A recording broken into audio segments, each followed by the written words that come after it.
నమస్కారం ఘంటారావానికి స్వాగతం. ముందుగా ప్రధాన అంశాలు.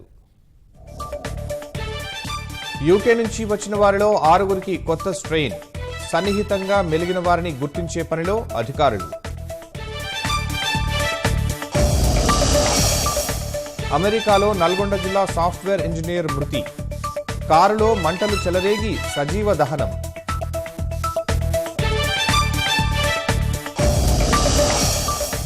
ప్రమాదాలకు నిలయంగా జవహర్ నగర్ డంపింగ్ యార్డ్.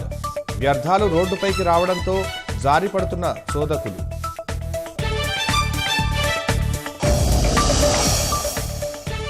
వికారాబాద్ జిల్లాలో గుప్త నిధుల తవ్వకాల కలకలం. నిందితుడి అరెస్ట్. పరారైన వారి కోసం గాలింపు. ఢిల్లీలో కొనసాగుతున్న అన్నదాతల ఆందోళన. చర్చల అజెండాపై ప్రభుత్వం నుంచి స్పష్టత లేదని ఆక్షేపణ.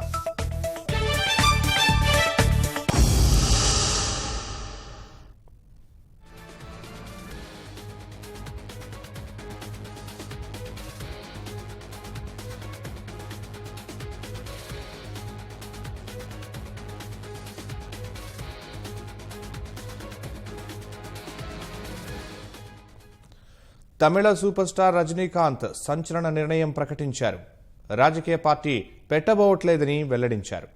అనారోగ్యాన్ని కారణంగా చూపుతూ ఈ నిర్ణయం తీసుకున్నట్టు తెలిపారు. ఇటీవల అన్నాత్తయి చిత్రీకరణకు హైదరాబాద్ వచ్చిన రజనీకాంత్ అస్వస్థతకు గురై ఆసుపత్రిలో చికిత్స పొందిన అనంతరం డిశ్చార్జ్ అయ్యారు. అనంతరం చెన్నైలోని ఇంటికి వెళ్లారు. ఈ నేపథ్యంలో రాజకీయ పార్టీ పెట్టే ఆలోచనను విరమించుకోవాలని కుమార్తెలు ఆయనను కోరారు. ఆ తర్వాత పార్టీ పెట్టట్లేదని ఆయన ట్విట్టర్ వేదికగా ప్రకటించడం సంచలనం రేపింది.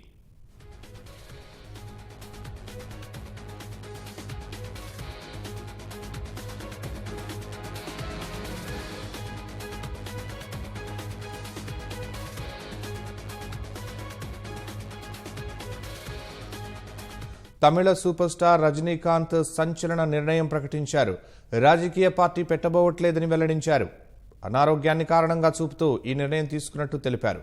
ఇటీవల అన్నాత్తయి చిత్రీకరణకు హైదరాబాద్ వచ్చిన రజనీకాంత్ అస్వస్థతకు గురై ఆసుపత్రిలో చికిత్స పొందిన అనంతరం డిశ్చార్జ్ అయ్యారు.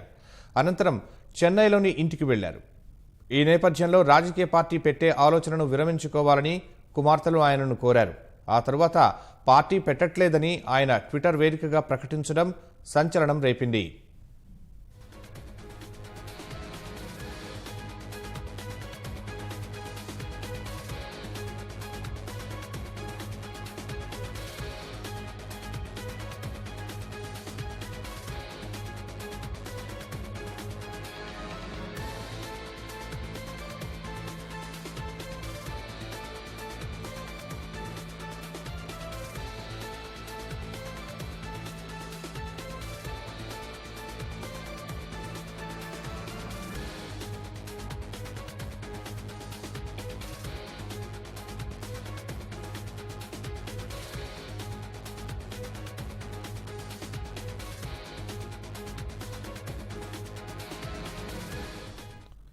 తమిళ సూపర్ స్టార్ రజనీకాంత్ సంచలన నిర్ణయం ప్రకటించారు. రాజకీయ పార్టీ పెట్టబోవట్లేదని వెల్లడించారు. అనారోగ్యాన్ని కారణంగా చూపుతూ ఈ నిర్ణయం తీసుకున్నట్టు తెలిపారు. ఇటీవల అన్నాత్తయి చిత్రీకరణకు హైదరాబాద్ వచ్చిన రజనీకాంత్ అస్వస్థతకు గురై ఆసుపత్రిలో చికిత్స పొందిన అనంతరం డిశ్చార్జ్ అయ్యారు. అనంతరం చెన్నైలోని ఇంటికి వెళ్లారు. ఈ నేపథ్యంలో రాజకీయ పార్టీ పెట్టే ఆలోచనను విరమించుకోవాలని కుమార్తెలు ఆయనను కోరారు. ఆ తర్వాత పార్టీ పెట్టట్లేదని ఆయన ట్విట్టర్ వేదికగా ప్రకటించడం సంచలనం రేపింది.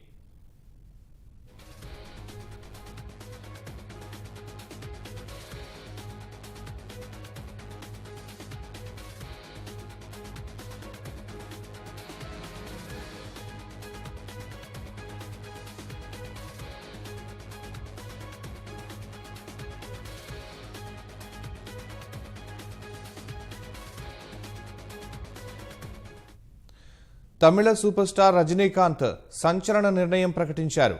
రాజకీయ పార్టీ పెట్టబోవట్లేదని వెల్లడించారు. అనారోగ్యాన్ని కారణంగా చూపుతూ ఈ నిర్ణయం తీసుకున్నట్టు తెలిపారు. ఇటీవల అన్నాత్తయి చిత్రీకరణకు హైదరాబాద్ వచ్చిన రజనీకాంత్ అస్వస్థతకు గురై ఆసుపత్రిలో చికిత్స పొందిన అనంతరం డిశ్చార్జ్ అయ్యారు.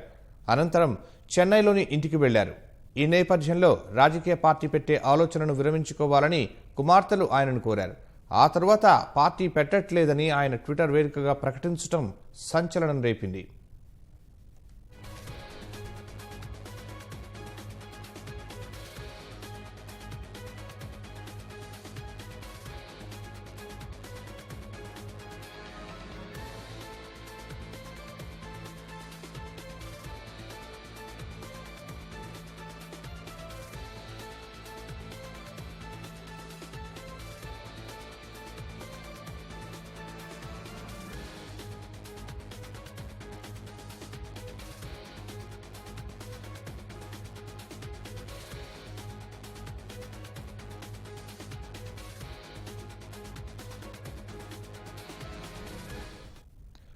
తమిళ సూపర్ స్టార్ రజనీకాంత్ సంచలన నిర్ణయం ప్రకటించారు. రాజకీయ పార్టీ పెట్టబోవట్లేదని వెల్లడించారు. అనారోగ్యాన్ని కారణంగా చూపుతూ ఈ నిర్ణయం తీసుకున్నట్టు తెలిపారు. ఇటీవల అన్నాత్తై చిత్రీకరణకు హైదరాబాద్ వచ్చిన రజనీకాంత్ అస్వస్థతకు గురై ఆసుపత్రిలో చికిత్స పొందిన అనంతరం డిశ్చార్జ్ అయ్యారు. అనంతరం చెన్నైలోని ఇంటికి వెళ్లారు. ఈ నేపథ్యంలో రాజకీయ పార్టీ పెట్టే ఆలోచనను విరమించుకోవాలని కుమార్తెలు ఆయనను కోరారు. ఆ తర్వాత పార్టీ పెట్టట్లేదని ఆయన ట్విట్టర్ వేదికగా ప్రకటించడం సంచలనం రేపింది.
తమిళ సూపర్ స్టార్ రజనీకాంత్ సంచలన నిర్ణయం ప్రకటించారు.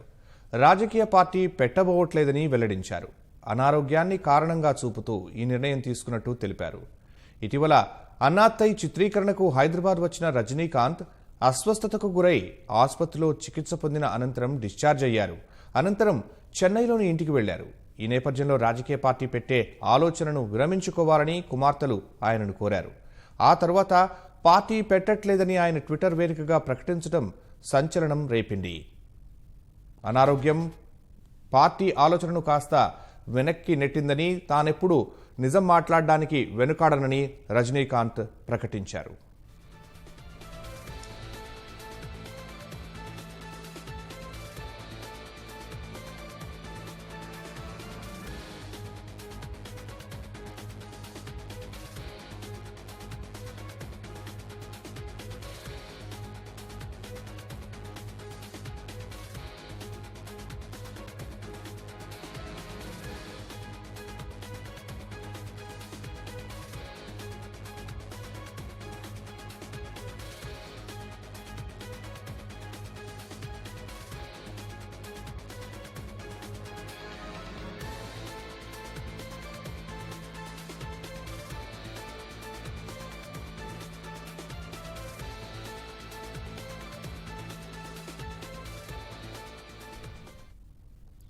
తమిళ సూపర్ స్టార్ రజనీకాంత్ సంచలన నిర్ణయం ప్రకటించారు. రాజకీయ పార్టీ పెట్టబోవట్లేదని వెల్లడించారు.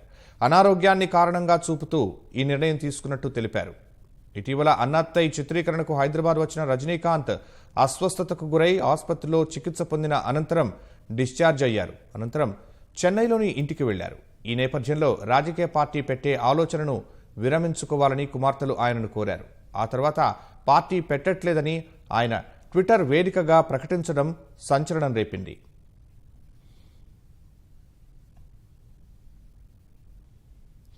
సైబరాబాద్ పరిధిలో 2020 వార్షిక నేర గణాంకాలను సిపి సజ్జనార్ వెల్లడిస్తున్నారు. ప్రత్యక్ష ప్రసారం ద్వారా చూద్దాం.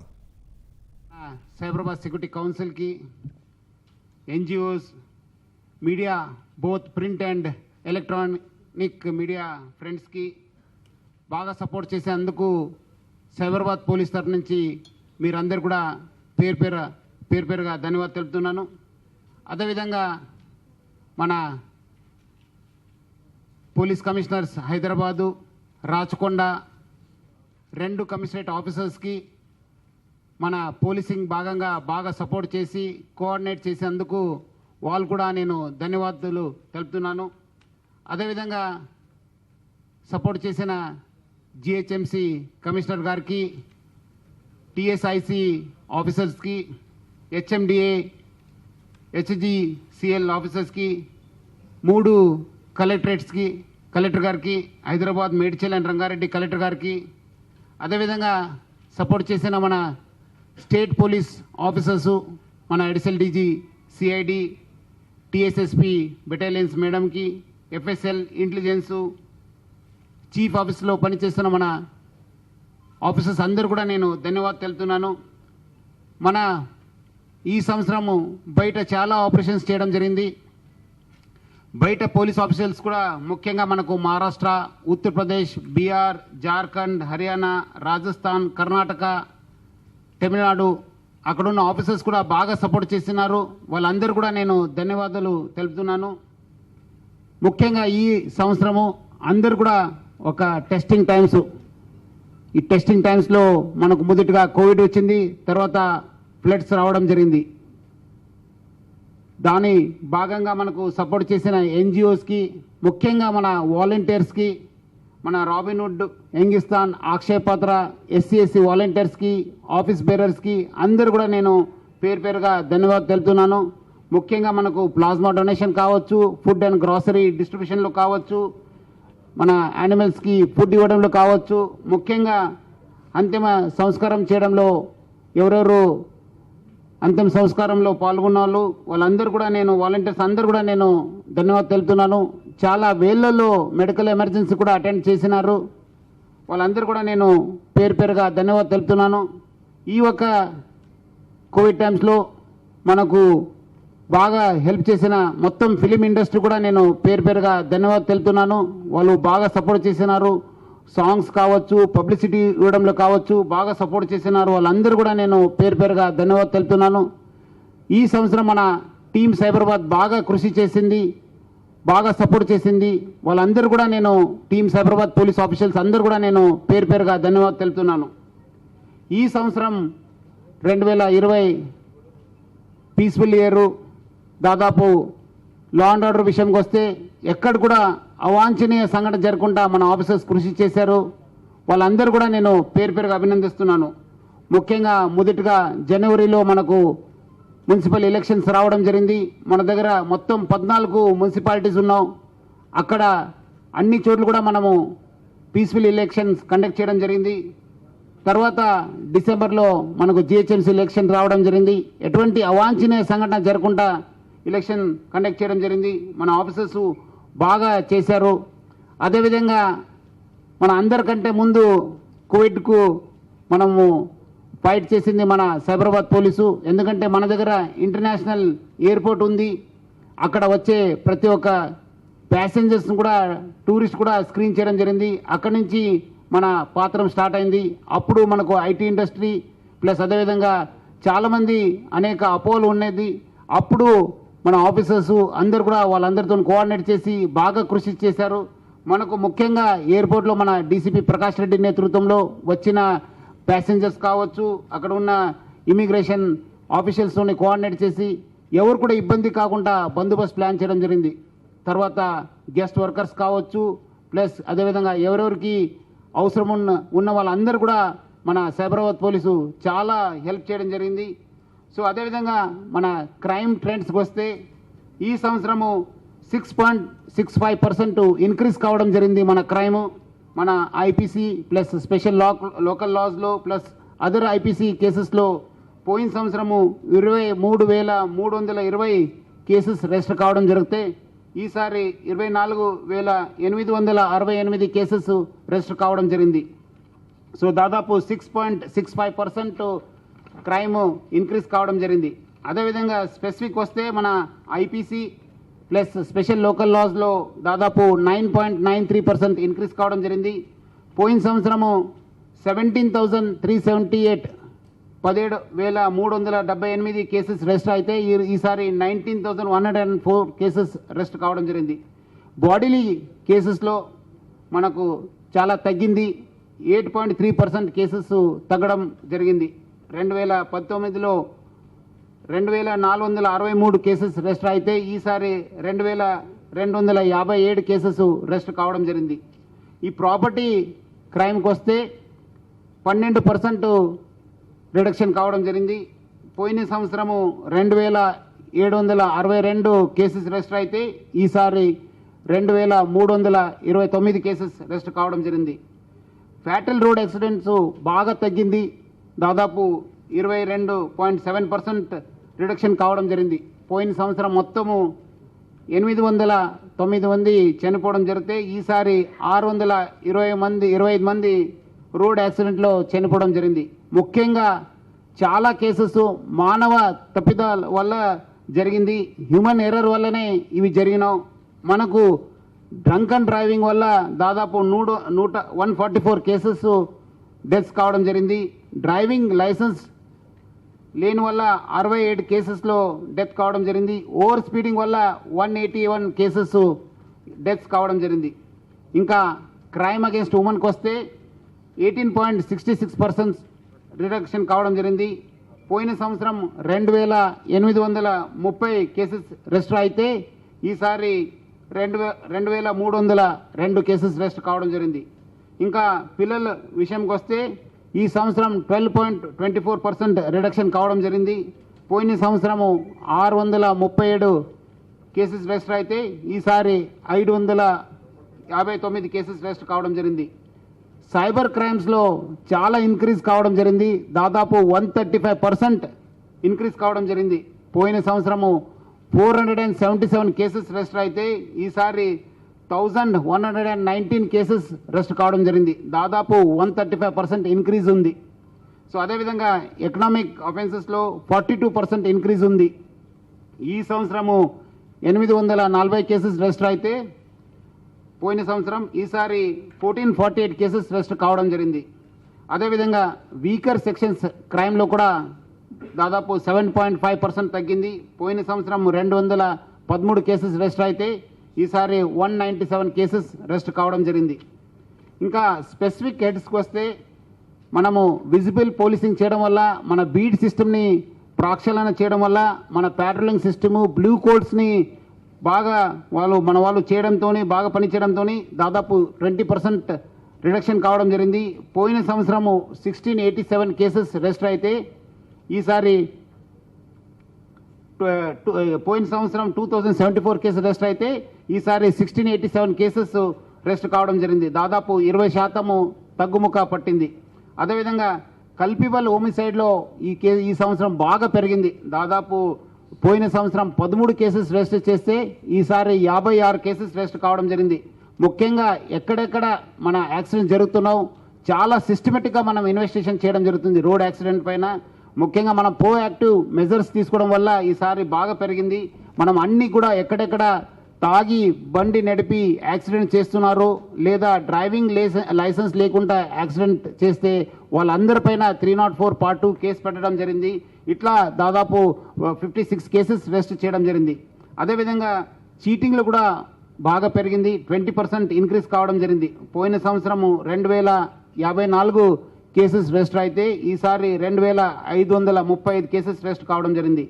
ఇంకా డెకాయిటీస్కి వస్తే లాస్ట్ టైము 2 కేసెస్ రిపోర్ట్ అయితే ఈసారి 6 కేసెస్ రిపోర్ట్ కావడం జరిగింది. ముఖ్యంగా మనకు నేపాలీ గ్యాంగు, యూపీ గ్యాంగు, కొన్ని సెల్ ఫోన్ స్నాచింగ్ గ్యాంగ్స్ వల్ల ఈ కేసెస్ పెరగడం జరిగింది. వాళ్ళందరిని కూడా మనం అరెస్ట్ చేయడం జరిగింది.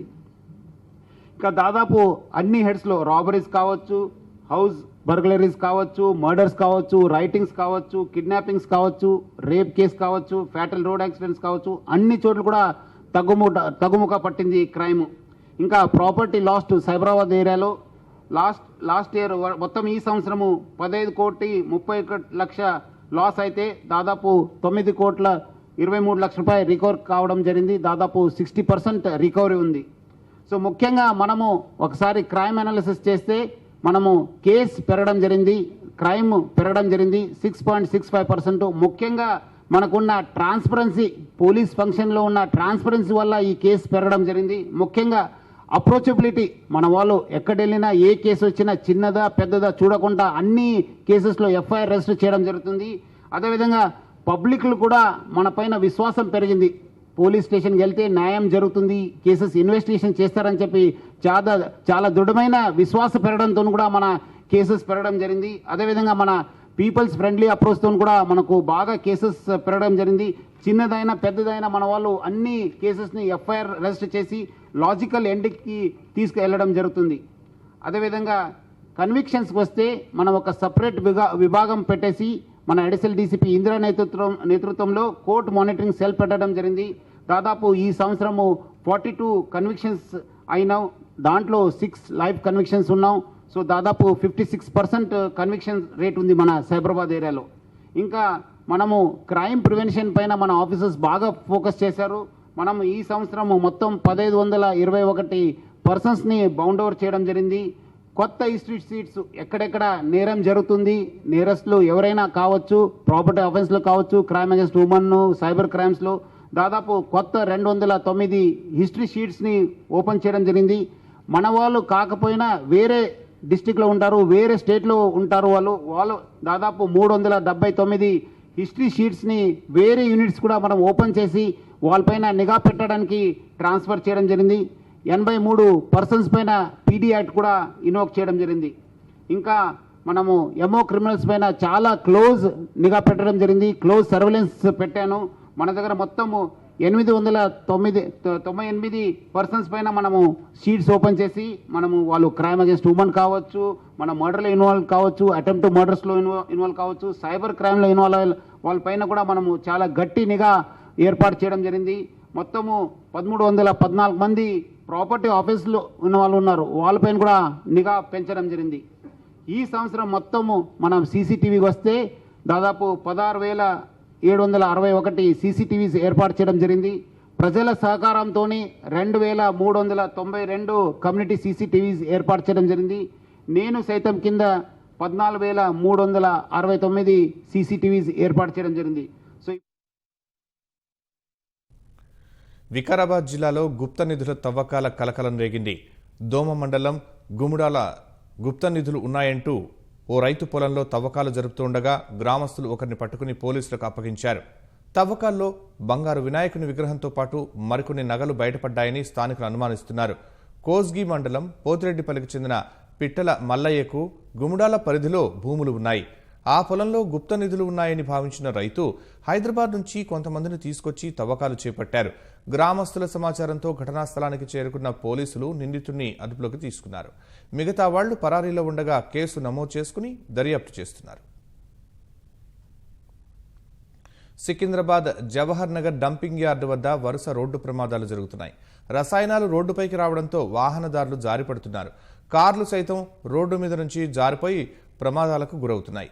ఇవాళ ఒక్కరోజే ఉదయం పూట దాదాపు 15 వాహన ప్రమాదాలు జరిగాయంటే పరిస్థితి తీవ్రతను అర్థం చేసుకోవచ్చు. వారం రోజులుగా జవహర్ నగర్ డెంటల్ కాలేజ్ నుంచి సిఆర్పీఎఫ్ వరకు ఇదే పరిస్థితి ఉందని స్థానికులు వాపోతున్నారు. అధికారులు పట్టించుకోకుండా నిర్లక్ష్యంగా వ్యవహరిస్తున్నారని ఆరోపిస్తున్నారు. డంపింగ్ యార్డ్ నుంచి వ్యర్థాలు రహదారిపైకి రాకుండా చూడాలని స్థానికులు కోరుతున్నారు. అమెరికాలో నల్గొండ జిల్లా వాసి మృతి చెందారు. కారులో మంటలు చెలరేగిన దుర్ఘటనలో దేవేందర్ రెడ్డి సజీవ దహనమయ్యారు. ఆయన స్వస్థలం దేవరకొండ మండలం కర్నాటిపల్లి. దేవేందర్ రెడ్డి అమెరికాలో సాఫ్ట్వేర్ ఇంజనీర్గా పనిచేస్తున్నారు. తెరాస ఎన్ఆర్ఐ విభాగంలోనూ సభ్యుడిగా ఉన్నారు. దేవేందర్ రెడ్డి మృతితో ఆయన స్వస్థలం కర్నాటిపల్లిలో విషాద ఛాయలు అలుముకున్నాయి.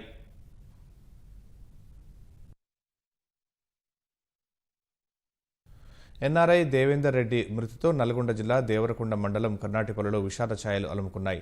అతని కుటుంబ సభ్యులు దుఃఖంలో మునిగిపోయారు. దేవేందర్ రెడ్డి 22 సంవత్సరాల క్రితం అమెరికా వెళ్లారు. మృతుడికి 7 సంవత్సరాల కూతురు ఉంది. న్యూజెర్సీ ప్రాంతంలో సాఫ్ట్వేర్ ఇంజనీర్గా పనిచేస్తున్నారు.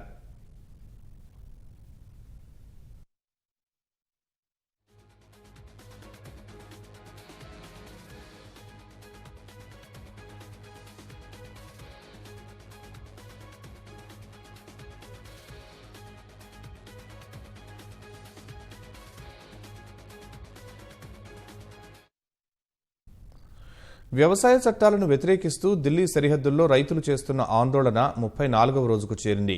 సింఘు, టిక్రీ, ఘాజీపూర్, చిల్లా సహా పలు ప్రాంతాల్లో అన్నదాతలు బైఠాయించారు. తమను దెబ్బతీసే నల్ల చట్టాలను రద్దు చేయాలని డిమాండ్తో గత నెల నుంచి పోరాటం చేస్తున్నారు. ఢిల్లీలో రికార్డు స్థాయిలో అత్యల్ప ఉష్ణోగ్రతలు తగ్గినా అన్నదాతలు మాత్రం తమ డిమాండ్లపై వెనక్కి తగ్గటం లేదు. కేంద్రం నుంచి సానుకూల నిర్ణయం వచ్చే వరకు ఢిల్లీ సరిహద్దుల నుంచి కదిలేదిలేదని ఆందోళనకారులు తెగేసి చెబుతున్నారు. ఈ నేపథ్యంలో రేపు మధ్యాహ్నం 2 గంటలకు 6వ విడత చర్చలకు కేంద్రం ఆహ్వానించింది. అయితే తాము ప్రతిపాదించిన అజెండాపై ప్రభుత్వం నుంచి స్పష్టత లేదని రైతులు విమర్శిస్తున్నారు. సాగు చట్టాల రద్దుపైనే చర్చలు జరగాలని రైతు సంఘాలు పట్టుబడుతున్నాయి. ప్రభుత్వంపై ఒత్తిడి పెంచేందుకు రేపు సింఘు సరిహద్దుల్లో ట్రాక్టర్ల ర్యాలీ నిర్వహించాలని నిర్ణయించిన రైతులు కొత్త సంవత్సర వేడుకల్లో తమ మద్దతు ప్రకటిస్తూ ప్రమాణం చేయాలని ప్రజలకు విజ్ఞప్తి చేశారు.